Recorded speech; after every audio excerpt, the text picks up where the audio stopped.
자, 보안 점검 내용 중에 이제 시간 및 상태라고 하는 건데요. 시간이나 또 그 실행 상태 등으로 인해서 발생할 수 있는 보안의 약점이라고 보시면 됩니다.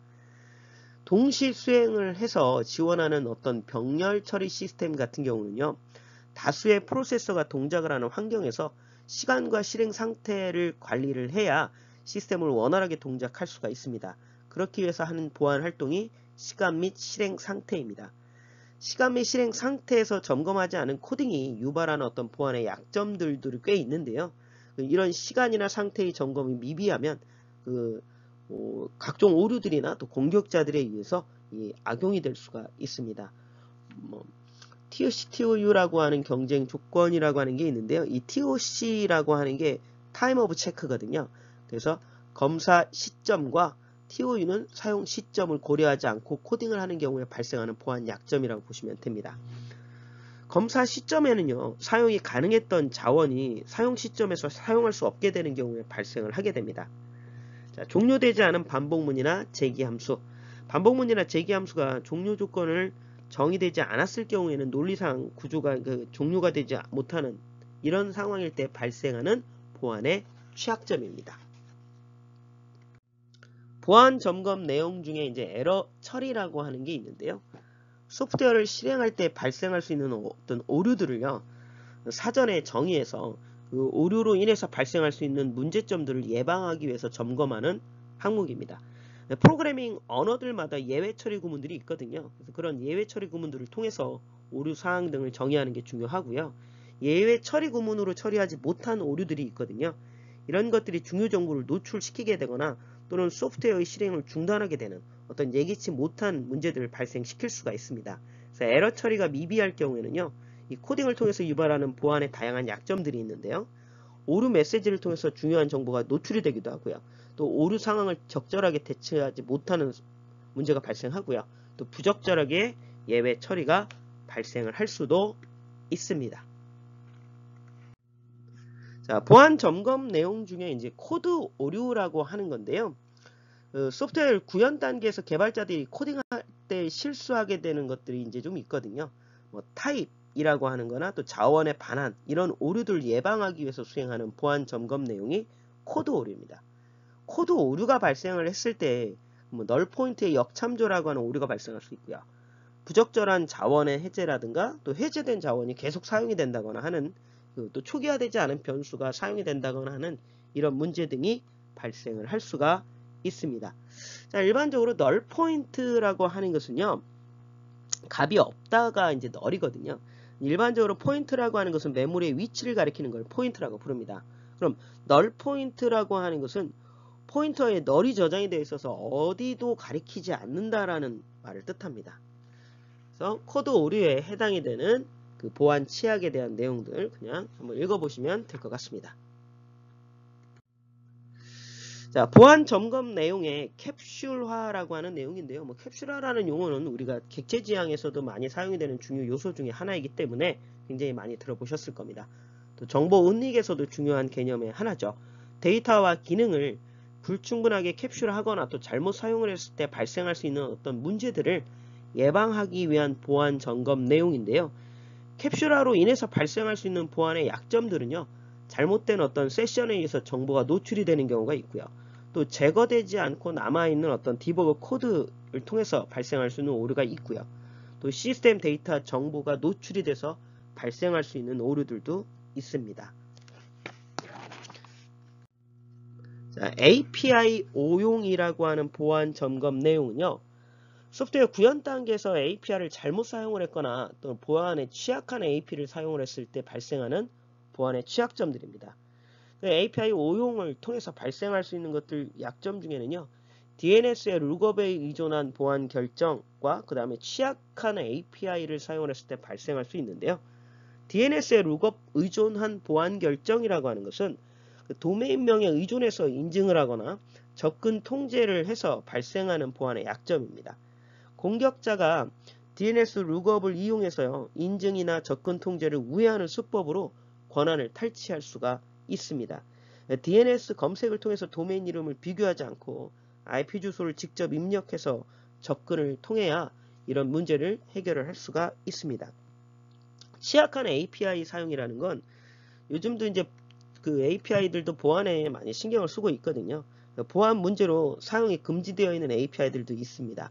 그래서 보안 취약한 API들을 사용을 해서 발생하는 문제점들도 있다라는 거 확인을 해주시면 됩니다. 자, 암호 알고리즘이라고 하는 거는요, 패스워드나 주민번호 또 은행 계좌 같이 중요 정보를 보호하기 위해서 평면을 암호화된 문장으로 만드는 절차나 방법을 암호 알고리즘이라고 부릅니다. 그 암호 알고리즘은 해시를 사용을 해서 단방향 암호 방식과 또 개인키 공개키로 분류하는 양방향 암호 방식이 있습니다. 개인키 암호화 기법이라고 하는 것은요, 앞부분에서 한번 달아보셨을 겁니다. 동일한 키로 암호를 하고 복호화하는 기법을 개인키 암호화 기법이라고 부릅니다. 하나의 키가 암호를 걸고 암호를 풀 때 사용하는 걸 말하는데요. 우리가 일반적으로 요즘 많이 쓰는 번호키들이 그렇죠. 대칭 암호 기법 또는 단일키 암호화 기법이라고 부르기도 합니다. 자, 그 개인키 암호화 기법에 사용이 되는 종류들은 뭐 블록 암호화 방식과 스트림 암호화 방식 등이 있는데요. 블록 암호화 방식과 스트림 암호화 방식까지는 모르셔도 상관은 없습니다. 공개키 암호화 기법이라고 하는 것은요, 암호에 사용이 되는 키와 또 그 암호를 푸는 키가 다른 키를 말합니다. 그래서 이런 것들을 비대칭 암호화 기법이라고 부르는데요. 일반적으로 가장 많이 사용하는 기법이 RSA 기법입니다. 자, 우선 개인키와 다르게 개인키의 장점이라고 하는 것은 암호를 하고 암호를 푸는 키가 동일하기 때문에 처리 속도는 빨라요. 알고리즘도 당연히 단순하겠죠. 공개키 암호화 기법에 비해서 암호를 걸고 푸는 키가 하나이기 때문에 그 파일의 크기도 작습니다. 공개키 암호화 기법의 장점이라고 보면 하나의 키가 아니라 암호를 걸고 푸는 키가 다르기 때문에 보안에 훨씬 더 이 개인키보다 훨씬 더 뛰어나다라는 것 정도만 알아두시면 됩니다. 해시라고 하는 것은요, 임의의 길이로 입력된 데이터나 메시지를 고정된 길이의 값으로 변환하는 것을 해시라고 부릅니다. 해시 알고리즘은 해시 함수라고 부르기도 하는데요. 해시 함수로 반환된 값이나 키를 해시 값 또는 해시키라고 부르기도 합니다. 데이터의 암호화 또 무결성 검증 이런 것을 통해서 사용할 뿐만 아니라요, 정보 보호를 통한 다양한 분야에서 활용이 되는 게 해시입니다. 정보 시스템 구축 관리의 마지막 챕터에 해당이 되는 시스템 보안 구축입니다. 정의된 보안 요구사항에 따라서 시스템 보안의 요구사항을 명세하고요, 설계나 구현, 테스트를 하는 것을 시스템 보안 구축이라고 부릅니다. 시스템 보안 구축에서는요, 서비스 상에서 발생할 수 있는 어떤 공격의 유형이라든가 서버의 인증, 또 보안과 관련되어 있는 프레임워크나 또 로그, 또 취약점 등을 분석하고 평가하는 파트들을 진행을 하겠습니다. 안전한 정보 시스템 환경을 구축하기 위해서는요, 먼저 서비스 거부 공격에 대한 기본적인 유형과 그것들에 대한 개념들을 한번 짚어보는 시간을 가질 건데요. 우선 서비스 공격 유형이라고 하는 건요, 첫 번째가 서비스 거부 공격이라고 하는 도스라고 하는 게 있는데요. DOS. 우선 서비스 거부 공격이라고 하는 것은 표적이 되는 서버의 어떤 자원을 고갈시킬 목적으로 다수의 공격자나 또는 시스템에서 대량의 데이터를 한 곳 서버로 집중시켜서 전송하는 것을 서비스 거부 공격이라고 합니다. 서버가 정상적으로 작업을 할 수 없도록 그것을 방해하는 것을 말하는데요. 밑에 보시게 되면 제가 또 다르게 이렇게 정의를 좀 해봤는데요. 대용량 트래픽을 위한 공격 디도스. 대용량 트래픽이라고 하는 건 일시적으로 굉장히 많은 사용자들이 그 웹사이트에 접근을 하게 한다거나 하는 것들을 말하는데요. 자, 도스 공격과 디도스 공격을 조금 구분을 해봤습니다. 특정 네트워크나 웹 리소스에 합법적인 유저가 접근하지 못하게 방해하는 것이 디도스라면요, 이 디도스의 또 다른 형태인데요, 분산 서비스 거부 공격이라고 써있죠. 일반적으로 도스와 디도스 공격의 차이점은요, 디도스 공격은 많은 악성 장치들이 단일한 리소스를 타겟으로 삼는 거예요. 그러니까 여러 좀비 PC 같은 것들이 하나의 시스템 서버를 집중적으로 타겟을 잡아서 자꾸 리소스를 보내는 겁니다. 분산 서비스 공격은 그 단일 소스에서 발생하는 도스 공격보다 훨씬 더 대상 공격을 훨씬 더 파괴할 가능성이 높아요. 그 디도스가 더 위험하다라는 이유가 그겁니다. 공격자들이 그 선호하는 경향이기도 하거든요. 왜냐하면 여러 좀비 PC를 만들었고 하나의 시스템에 공격을 하니까 그 공격하는 시점이 여러 개다 보니까 어디에서 공격을 하는 근원지를 추적하기가 어렵기 때문에 그렇습니다. 그래서 뭐 기본적인 개념만 좀 알아보시면 될 것 같아요. 자, 도스 공격에는 여러 가지 이제 뭐 핑 플러드 공격, 뭐 핑 오브 데스라고 했고 뭐 죽음의 핑이라고 하는 게 있거든요. 그래서 전송할 때 패킷의 크기를 인터넷 프로토콜이 허용하는 범위를 넘어서서 공격을 하는 거예요. 그래서 네트워크를 마비시키는 서비스 거부 공격이라고 보시면 됩니다. 보시면 스머핑이라고 하는 공격도 있고요. IP나 ICMP 등의 특성을 악용을 해서 엄청난 양의 데이터를 한 사이트에 집중적으로 보내서 네트워크를 불능시켜 놓는 공격을 말합니다. 다양한 공격들이 종류가 좀 있습니다. 네트워크 서비스 공격 유형이라고 하는 것도 보이시네요. 네트워크의 스캐너와 스니퍼라고 하는 것들이 있는데요. 이 네트워크의 스캐너와 스니퍼라고 하는 것이 네트워크의 이제 하드웨어나 소프트웨어의 구성의 어떤 취약점을 파악하기 위해서 해커들이 사용하는 공격 기법이 스캐너와 스니퍼라고 보시면 됩니다.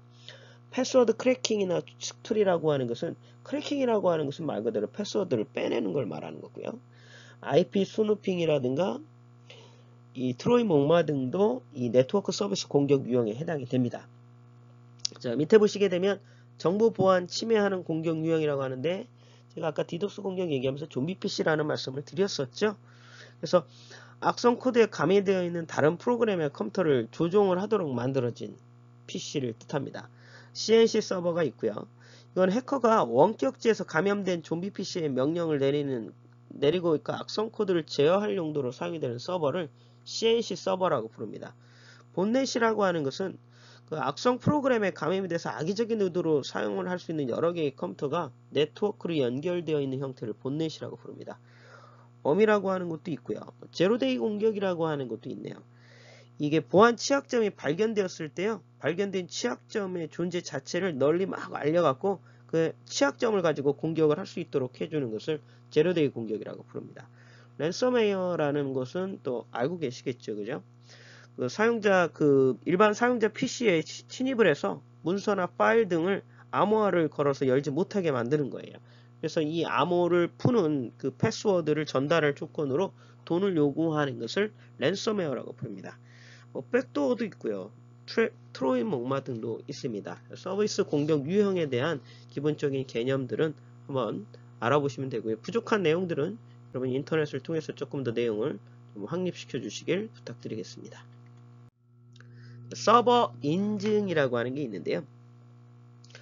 보안 서버라고 하는 것은 인터넷을 통해서 개인 정보를 암호하고 송수신할 수 있는 기능을 갖고 있는 서버를 보안 서버라고 부릅니다.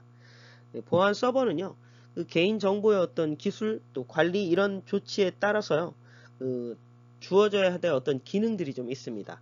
서버에는 SSL이라고 하는 인증서를 설치해서 정보 전송을 할 때 암호화해서 송수신을 해야 되는데요. SSL이라고 하는 것은요, 데이터를 송수신할 때 두 컴퓨터 사이의 어떤 종단, 그 두 컴퓨터 사이의 TCP/IP 계층과 애플리케이션 계층 사이에요.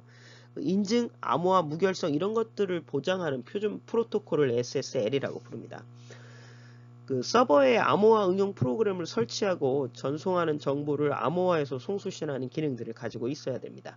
안 그러면 스니핑이라고 하는 걸 통해서 정보가 유출이 될 수 있고요. 또 피싱이라고 하는 걸 통해서 위조 사이트들로 들어가서 문제가 발생을 할 수도 있겠죠. 우선 인증이라고 하는 개념을 좀 보면요. 다수의 사용자가 컴퓨터 시스템이나 네트워크 시스템에 로그인을 요청할 경우에 그 사용자의 정보를 확인하고 또 접근 권한을 할 수 있는 보안 절차, 보안 메커니즘을 인증이라고 부릅니다. 이 인증을 네트워크를 통해서 컴퓨터에 접속하는 사용자들이 등록 여부를 확인하는 거고요.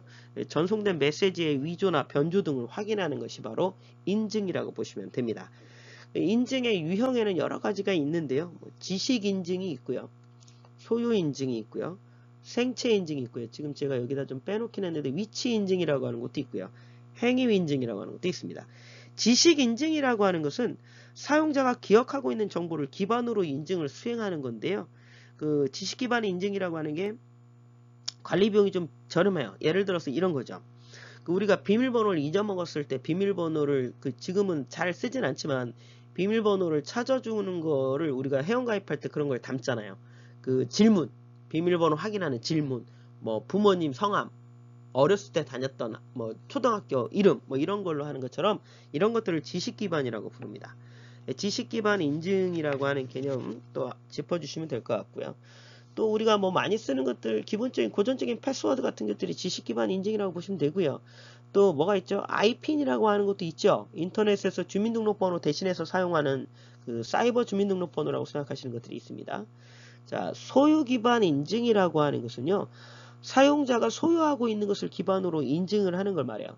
뭐 우리가 그 동사무소나 이런 데 갈 때 신분증 내잖아요.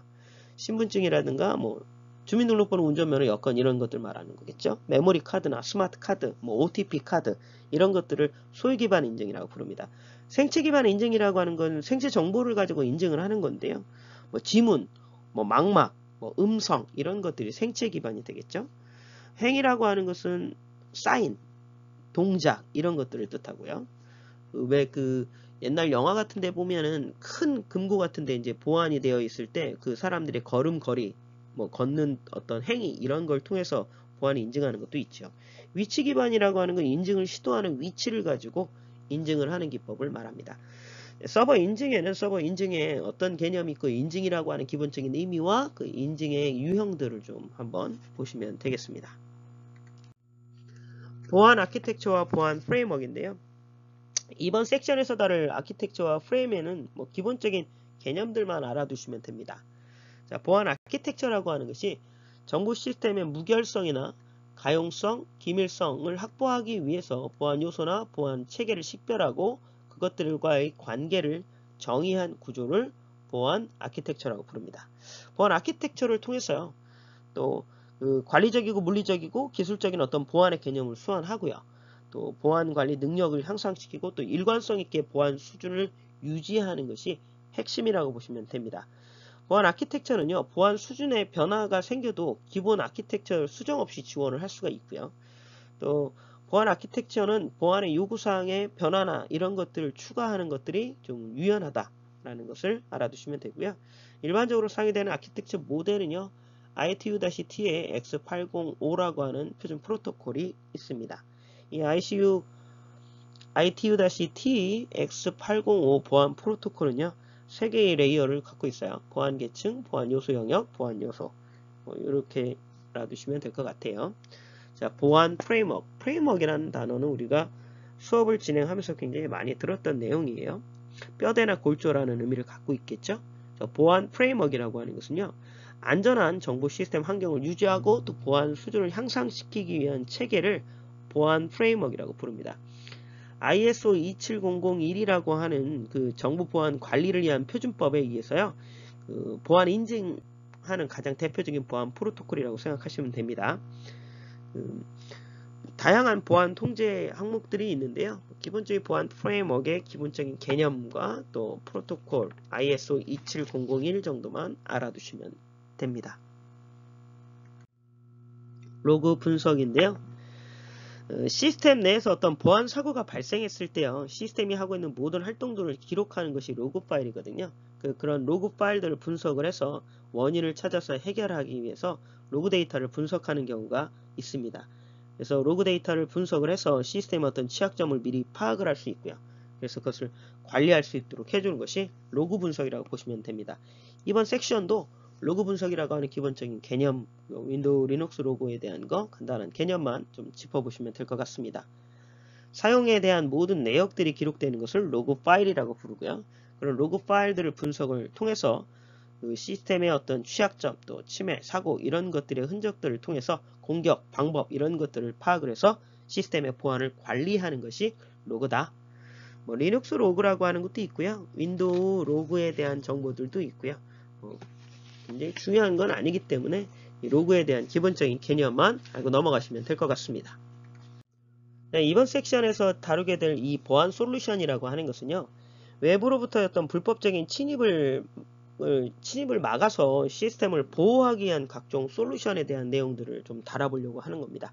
그래서 다루게 될 각각 솔루션들이 어떤 기능을 갖고 있는지에 대한 개념만 좀 알아두시면 될 것 같습니다. 우선 보안 솔루션의 기본적인 개념은요, 접근을 통제하고 침입을 차단하고 또 불법적인 침입을 탐지하는 등을 수행을 해서 외부로부터의 불법적인 침입을 막는 기술이나 그런 시스템들을 보안 솔루션이라고 부릅니다. 대표적으로 많이 사용하는 보안 솔루션의 종류들은요, 자, 우선 방화벽이라고 하는 게 있는데요. 기업의 어떤 조직 내부의 네트워크와 인터넷 간의 정보를 전송되는 정보를 선별해서요, 수용 거부, 수정 등의 기능을 가진 침입 차단 시스템입니다. 내부 네트워크에서요, 외부로 나가는 어떤 패킷은 그대로 통과시키는데 외부에서 들어오는 패킷들을 체크해서 인증된 패킷만 통과시키는 것을 방화벽이라고 봅니다. 그래서 해킹 등을 통해서 외부로부터의 정보 유출을 막는 것이 방화벽의 주요 기능이라고 보시면 됩니다. 침입 탐지 시스템이라고 하는 것은요, 컴퓨터 시스템이 비정상적으로 사용이 되거나 오용이 되거나 남용이 되는 것들을 실시간으로 탐지하는 시스템입니다. 방화벽과 같은 침입 차단 시스템만 가지고 있어서요, 내부 사용자의 불법적인 행동 또 외부의 해킹을 100% 완벽하게 대체할 수는 없습니다. 문제가 발생하는 경우에는요, 내부나 외부의 정보 흐름을 실시간으로 차단해서 해커의 침입 패턴이나 이런 추적, 유해 이런 것들을 감시하는 것들이 침입 탐지 시스템의 주요 기능입니다. 오용 탐지라고 하는 것이 있고요, 이상 탐지라고 하는 게 있는데요. 오용 탐지라고 하는 것은 미리 입력해둔 공격 패턴이 감지가 되면 이걸 탐지하는 거고요. 이상 탐지라고 하는 것은 이제 평균적인 어떤 시스템의 상태들을 가지고 있다가 이 비정상적인 행위나 또 자원의 사용이 감지가 되면 이것을 차단하는 것이 이상 탐지라고 보시면 됩니다. 침입 방지 시스템이라고 하는 게 있는데요. 이 침입 방지 시스템은 방화벽과 침입 탐지 시스템을 결합해 놓은 것이 침입 방지 시스템입니다. 비정상적인 어떤 트래픽을 능동적으로 차단하고요, 격리해서 방어 조치를 취하는 보안 솔루션인데요. 침입 탐지 기능으로 그 패킷을 하나씩 검사하다가 비정상적인 패킷이 탐지가 되면 방화벽을 통해서 해당 패킷을 차단하는 기능을 합니다. 데이터 유출 방지라고 하는 것은 이제 연구소 등에서 가장 많이 사용이 되는 방법 중에 하나거든요. 이건 내부 정보를 외부로 유출하는 것을 막는 보안 솔루션이 데이터 유출 방지입니다. 사내에 쓰이는 어떤 직원들의 PC나 또 네트워크상의 모든 정보를 또 검색하고요. 메일, 메신저, 웹하드, 프린터 등 같이 사용자의 행위를 탐지해서 통제하고 이래서 외부로 유출이 되는 것을 막는 게 데이터 유출 방지라고 하는 부분입니다. 제 과정은 이렇게 해서 이론 수업이 다 끝났는데요. 다음 타임은 정보처리 기사나 산업 기사를 준비하시는데도 이 과정이 여러분들한테 도움이 된다라는 말씀을 드렸거든요. 그래서 다음 타임은 여러분들이 시험 준비를 하실 때 도움이 좀 되실 수 있도록 기출 문제를 한번 분석을 하고 그것을 푸는 시간을 갖겠습니다. 수고하셨습니다.